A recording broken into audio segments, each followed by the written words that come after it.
চলুন আজ এক অভাবনীয় যাত্রার গল্প দিয়ে শুরু করা যাক। আজকের এই আয়োজনে আমরা এমন একটি বিষয় নিয়ে কথা বলবো যা শুধু ইতিহাসের পাতায় ধুলো জমা কোনো অধ্যায় নয়, বরং আমাদের প্রতিদিনের জীবনের সাথে ভীষণভাবে জড়িয়ে আছে। আমরা কথা বলছি সূরা বানী ইসরাইল নিয়ে, যাকে সূরা আল ইসরা নামেও ডাকা হয়। পবিত্র কোরআনের এই মক্কি সূরাটি শুধু যে এক অলৌকিক নৈশ ভ্রমণের গল্প বলে তা কিন্তু নয়, বরং এটি আমাদের সামনে এমন এক নিরেট নৈতিক বিধান বা মোরাল কোড দাঁড় করায় আজকের এই দিশেহারা পৃথিবীর জন্য যার চেয়ে জরুরি আর কিছুই হতে পারে না। একটু ভেবে দেখুন তো, আজকের এই আধুনিক বিশ্বে প্রযুক্তির দিক থেকে আমরা তো অনেক এগিয়ে গেছি, তাই না? কিন্তু সত্যি কি আমরা ভেতর থেকে এগোতে পেরেছি, নাকি আমাদের ভেতরের সেই নৈতিক কম্পাসটা আমরা হারিয়ে ফেলেছি? চারদিকে তাকালেই দেখবেন পারিবারিক ভাঙন, সামাজিক অবক্ষয় আর এক অদ্ভুত আত্মিক শূন্যতা আমাদের গ্রাস করে চলেছে। ঠিক এই জায়গাতেই সূরা আল ইসরা যেন আমাদের সামনে একটা ঐশী আয়না তুলে ধরে। এটি আমাদের মনে করিয়ে দেয় কিভাবে ঐশী প্রজ্ঞা বা গাইডেন্স আমাদের জীবনের হারিয়ে যাওয়া সেই আধ্যাত্মিক উদ্দেশ্যকে পুনরায় জাগিয়ে তুলতে পারে। আচ্ছা, এই সূরার নাম আল ইসরা কেন হল? আরবি ইসরা শব্দের অর্থ হল রাতের ভ্রমণ। মূলত মক্কার মসজিদে হারাম থেকে জেরুজালেমের মসজিদে আকসা পর্যন্ত প্রিয় নবী মোহাম্মদ সাল্লাল্লাহু আলাইহি সাল্লামের সেই অবিশ্বাস্য অলৌকিক নৈশ ভ্রমণকেই এখানে বোঝানো হয়েছে। ভাবুন তো সেই সময়টার কথা। মক্কায় তখন নবীজিকে নিদারুণ কষ্ট আর প্রত্যাখ্যানের মুখোমুখি হতে হচ্ছিল। চারদিক থেকে যখন শুধু হতাশা, ঠিক তখনই আল্লাহ সুবহানাহু ওয়া তাআলা তাকে এই মহিমান্বিত আধ্যাত্মিক সম্মান ও মর্যাদায় ভূষিত করেন, যা মহাবিশ্বের সমস্ত সীমানাকে ছাড়িয়ে গিয়েছিল। আর এই পুরো ঘটনার এক চমৎকার ঐশ্বরিক চিত্র ফুটে উঠেছে সূরার একদম প্রথম আয়াতেই। সুবহানাল্লাযী আসরা বিআবদিহি লাইলাম মিনাল মাসজিদিল হারামে ইলাল মাসজিদিল আকসা। পরম পবিত্র ও মহিমাময় সত্তা তিনি, যিনি স্বীয় বান্দাকে রাতের বেলায় ভ্রমণ করিয়েছিলেন। এই আয়াতে আল্লাহ তাআলার অসীম মহিমা ঘোষণা করা হয়েছে। তিনি কেবল ভ্রমণই করাননি, বরং নবীজির চারপাশের পরিবেশকে করেছিলেন বরকতময়, যাতে তিনি তার অসীম কুদরতের কিছু নিদর্শন দেখাতে পারেন। সত্যি বলতে এই আয়াতটি আমাদের অদৃশ্যের প্রতি বিশ্বাসকে একদম ভেতর থেকে নাড়িয়ে দেয়। এবার যদি আমরা ইতিহাসের পাতা উল্টাই, তাহলে কি দেখতে পাই? আল্লাহ তাআলা বনী ইসরায়েলকে কিতাবের মাধ্যমে বারবার সতর্ক করেছিলেন। কিন্তু তারা কি করেছিল? তারা পৃথিবীতে চরম বিপর্যয়ের সৃষ্টি করেছিল এবং অন্ধ অহংকারে লিপ্ত হয়েছিল, আর এর অনিবার্য পরিণতি হিসেবে নেমে এসেছিল ভয়াবহ ধ্বংসযজ্ঞ। এখান থেকে আমাদের জন্য সবচেয়ে বড় শিক্ষার বিষয়টা হলো, ঐশিক অনুগ্রহ কিন্তু এমনি এমনি আসে না, এর সাথে এক বিশাল দায়িত্বও চলে আসে। আপনি যখন অহংকার আর অবাধ্যতায় মেতে উঠবেন, তখন পতন একদম নিশ্চিত। অতীতের জাতিগুলোর এই উত্থান পতন থেকে শিক্ষা নেওয়ার পর আমরা আসলে যাব কোথায়? এর উত্তর আছে ৯ নম্বর আয়াতে। ইন্না হাযাল কুরআনা ইয়াহদি লিল্লাতি হিয়া আকওয়াম। অর্থাৎ এই কোরআন এমন পথ প্রদর্শন করে যা সর্বাধিক সরল এবং সঠিক। ইতিহাস আমাদের চোখে আঙ্গুল দিয়ে দেখিয়ে দেয়, যখনই মানুষ আল্লাহর দেখানো পথ থেকে দূরে সরে গেছে, তখনই তারা ধ্বংস হয়েছে। আর তাই আজকের এই বিভ্রান্তিকর আধুনিক সমাজে পবিত্র কোরআনই হল আমাদের একমাত্র পারফেক্ট গাইডলাইন। এখন আমাদের সামনে সবসময় দুটো রাস্তা খোলা থাকে। একদিকে থাকে শুধু এই ক্ষণস্থায়ী পার্থিব জীবন লাভের তীব্র আকাঙ্ক্ষা। দুনিয়ার পেছনে এই অন্ধ দৌড়ের চূড়ান্ত পরিণতি কিন্তু লাঞ্ছনা আর জাহান্নাম। অন্যদিকে থাকে ঈমানের সাথে পরকালের জন্য যথাযথ চেষ্টা ও সাধনা। আল্লাহ বলছেন, যারা পরকালের এই চিরস্থায়ী সাফল্যের জন্য কাজ করে, তাদের সেই প্রচেষ্টাকে ঐশীভাবে স্বীকৃতি দেওয়া হবে।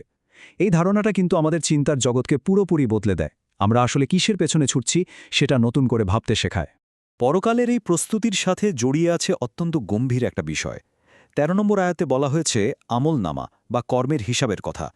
আল্লাহ বলছেন, তিনি প্রত্যেক মানুষের কর্মকে তার গলার হার বা গ্রীবলগ্ন করে রেখেছেন।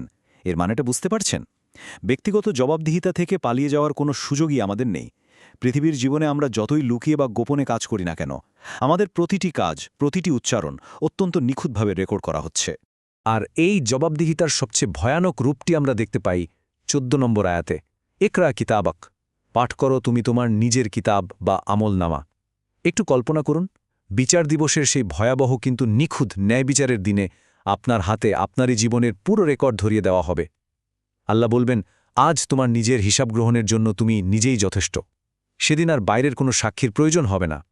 এই একটা সত্যই কিন্তু আমাদের প্রতিটি পদক্ষেপকে সচেতন করতে বাধ্য করে। এবার চলুন দেখি, একটি ন্যায়ভিত্তিক ও নৈতিক সমাজ গড়ার জন্য আল্লাহ আমাদের কি কি ঐশী বিধান দিয়েছেন। ৩০ থেকে ৩৩ নম্বর আয়াতে অত্যন্ত কঠোর ৪টি সামাজিক নিষেধাজ্ঞার কথা বলা হয়েছে। প্রথমত, দারিদ্র্যের ভয়ে সন্তানকে হত্যা না করা, কারণ রিজিকদাতা তো স্বয়ং আল্লাহ। দ্বিতীয়ত, ব্যভিচারের কাছেও না যাওয়া, কারণ এটি অশ্লীলতা এবং যে কোনো সমাজ ধ্বংসের অন্যতম প্রধান কারণ।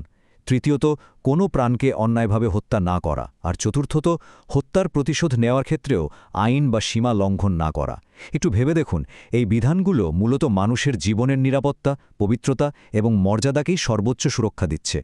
শুধু নিষেধই নয়, একটি সমাজকে সুষ্ঠুভাবে চালানোর জন্য আরও কিছু পজিটিভ নির্দেশও দেওয়া হয়েছে, যেমন এতিমের সম্পদের সুরক্ষা নিশ্চিত করা। এরপর প্রতিটি অঙ্গীকার বা প্রতিশ্রুতি পূর্ণ করা, কারণ প্রতিশ্রুতি সম্পর্কে আমাদের জিজ্ঞাসা করা হবে। এরপর আসছে অর্থনৈতিক সততার কথা, মাপে ও ওজনে সঠিক দেওয়া। আর সবশেষে আছে একটি চমৎকার নির্দেশ, যে বিষয়ে আপনার সঠিক জ্ঞান নেই তার পেছনে না ছোটা। আজকের এই গুজবের যুগে কথাটা কতটা প্রাসঙ্গিক, তাই না? কারণ আমাদের চোখ, কান এবং অন্তর সবকিছুর জন্যই কিন্তু জবাবদিহি করতে হবে। আর সবচেয়ে বড় আধ্যাত্মিক ব্যাধি কোনটা জানেন? অহংকার। ৩৭ নম্বর আয়াতে আল্লাহ বলছেন, পৃথিবীতে দম্ভ ভরে বা অহংকারের সাথে পদচারণা করো না। নিশ্চয়ই তুমি তো ভূপৃষ্ঠকে কখনোই বিদীর্ণ করতে পারবে না এবং উচ্চতায় তুমি কখনোই পর্বতের সমান হতে পারবে না। কি অসাধারণ একটা রিমাইন্ডার! মানুষ হিসেবে আমরা কতটা ক্ষুদ্র আর সীমাবদ্ধ সেটা এখানে মনে করিয়ে দেওয়া হয়েছে। এই আয়াতটি আমাদের বিনয়ী হতে এবং মাটির কাছাকাছি থাকতে শেখায়। আর এই বিনয় শুধু আমাদের আচরণেই নয়, সম্পদেও প্রকাশ পেতে হবে। ইসলাম চরম কৃপণতাকেও যেমন সমর্থন করে না, তেমনি বেপরোয়া অপব্যয়কেও হারাম করে। আত্মীয় স্বজন, অভাবগ্রস্ত এবং মুসাফিরের হক আদায় করতে বলা হয়েছে, কিন্তু আবার সতর্ক করা হয়েছে যেন অপব্যয় না করা হয়, কারণ অপব্যয়কারীকে শয়তানের ভাই বলা হয়েছে। হাত একেবারে গুটিয়েও রাখবেন না, আবার একেবারে দুহাত খুলেও দেবেন না। অর্থনীতির এই দারুণ ব্যালেন্সিং অ্যাক্টটি আমরা এই সূরা থেকেই শিখতে পারি।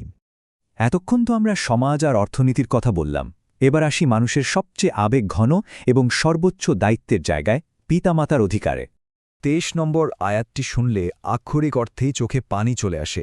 আল্লাহ নিজের এবাদত করার নির্দেশের ঠিক পরপরই পিতামাতার সাথে সদ্ব্যবহার করার নির্দেশ দিয়েছেন।